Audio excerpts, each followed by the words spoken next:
L'eau, c'est souvent la clé de l'avenir pour toute une région. Aujourd'hui, on va décortiquer comment un forum d'un genre nouveau veut utiliser cette ressource vitale pour transformer en profondeur l'Afrique de l'Ouest. Et pour commencer, un seul chiffre. Un chiffre qui dit presque tout. 71%. Imaginez un peu.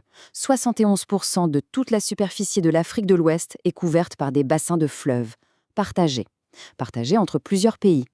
Et ce chiffre, il n'est pas anodin. Il nous dit quelque chose de fondamental. Il révèle un niveau d'interdépendance, de connexion par l'eau, qui est quasiment unique sur la planète. C'est vraiment ça, le point de départ de toute la réflexion. Bon, alors, allons-y, rentrons dans le vif du sujet.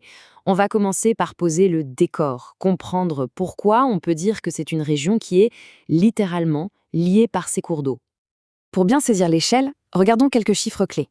On parle de près de 470 millions de personnes, de 28 bassins fluviaux qui traversent les frontières, des géants comme le fleuve Niger, le Sénégal, la Volta.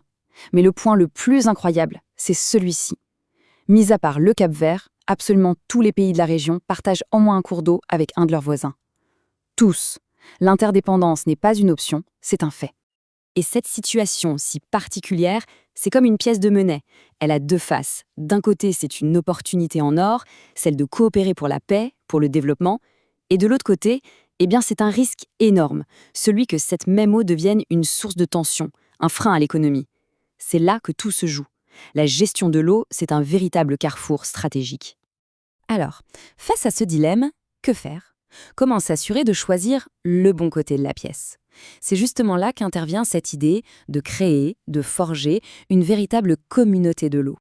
Et cette idée, elle a un nom, le Forum régional de l'eau de l'Afrique de l'Ouest, le FREAO.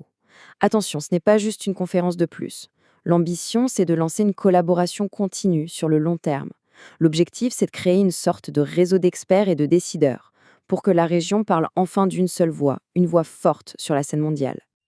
Et alors, qui est invité à cette table? Eh bien, la réponse, c'est tout le monde. On le voit bien ici, l'approche est très large. Il y a les gouvernements, bien sûr, mais aussi la société civile, les entreprises, les chercheurs. La philosophie derrière, elle est simple. Pour un défi aussi complexe, on a besoin de toutes les intelligences et de toutes les énergies. D'accord, l'idée est là. Mais concrètement, sur quoi ce forum va-t-il travailler? Eh bien, son action va s'articuler autour de 4 grandes priorités, 4 piliers fondamentaux. Le premier pilier, c'est l'approche Nexus. C'est un mot un peu technique, mais l'idée est très simple. C'est de comprendre que tout est lié. L'eau, la production de nourriture, l'énergie et même l'égalité femmes-hommes. On ne peut pas toucher à l'un sans avoir un impact sur les autres. Un exemple, on construit un barrage pour l'électricité, très bien, mais ça modifie le débit de l'eau pour les agriculteurs en aval et ça peut compliquer la corvée d'eau pour les femmes.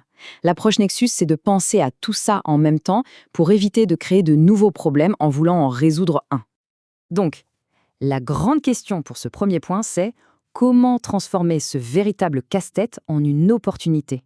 Comment faire en sorte que cette complexité devienne un vrai moteur pour le développement et la paix dans la région? C'est le premier grand défi. Deuxième priorité, et là, on touche au nerf de la guerre, l'argent, le financement. On peut avoir les meilleures stratégies du monde, mais sans infrastructure pour l'eau potable, l'assainissement, l'irrigation, rien ne bouge. Et le manque est criant. Le forum va donc devoir être créatif, chercher des solutions innovantes pour mobiliser les fonds nécessaires. La question est donc très directe, très pragmatique. Où trouve-t-on l'argent? Quelles sont les solutions concrètes pour financer des projets qui soient durables, qui résistent au changement climatique et surtout, qui profitent vraiment à tout le monde? Troisième priorité, la gouvernance. Et pas n'importe laquelle, une gouvernance inclusive. Parce qu'il y a un paradoxe total. Sur le terrain, au quotidien, ce sont souvent les femmes et les jeunes qui gèrent la ressource en eau. Mais au moment de prendre les grandes décisions, leur voix est rarement entendue. L'objectif est donc de corriger ça. Et là encore, le défi est de taille. Comment on fait pour passer des belles intentions à la réalité? Comment s'assurer que la participation des femmes, des jeunes, des communautés les plus fragiles ne soit pas juste symbolique, mais qu'elle pèse vraiment dans les décisions finales? Et on arrive à la quatrième et dernière priorité, l'hydrodiplomatie. Derrière ce mot, il y a une idée très puissante. Utiliser l'eau partagée, non pas comme une source potentielle de conflit, mais comme un outil pour construire la paix. Le calcul est simple. Un accord sera toujours plus bénéfique et moins coûteux qu'un conflit. L'eau peut et doit devenir un pont entre les nations. Évidemment, ça nous amène à la question la plus délicate. Dans un contexte géopolitique qui bouge très vite, avec des tensions qui peuvent apparaître, comment on s'assure que la coopération sur l'eau, elle, reste solide? Comment on protège ce dialogue vital des crises politiques du moment? C'est sans doute l'un des plus grands défis pour la stabilité régionale. Bon, on a vu les grandes ambitions. Maintenant, la question c'est comment on passe concrètement du dialogue à l'action. Voyons un peu comment ce forum est structuré. C'est organisé en 3 niveaux qui sont très logiques. D'abord, un segment politique de très haut niveau pour avoir des engagements fermes, ensuite des sessions thématiques pour plonger dans les détails techniques, et enfin des expositions et des panels pour partager ce qui marche déjà sur le terrain, les innovations et les réussites. Et à la fin du processus, qu'est-ce qu'on veut obtenir? Pas juste des discussions, on attend des résultats tangibles, un état des lieux clair de la situation, des plans d'action chiffrés pour le financement et, point absolument crucial, une stratégie commune pour que l'Afrique de l'Ouest pèse de tout son poids à la grande conférence de l'ONU sur l'eau en 2026. Et tout ça, ce n'est pas juste un projet en l'air. Le rendez-vous est déjà pris. La première édition de ce forum aura lieu à Abidjan au cours du 3e trimestre de l'année 2026. On termine avec cette phrase qui, finalement, résume tout. L'eau n'a pas de frontières politiques. Un fleuve se moque bien des lignes tracées sur une carte. Et cela nous rappelle une chose essentielle.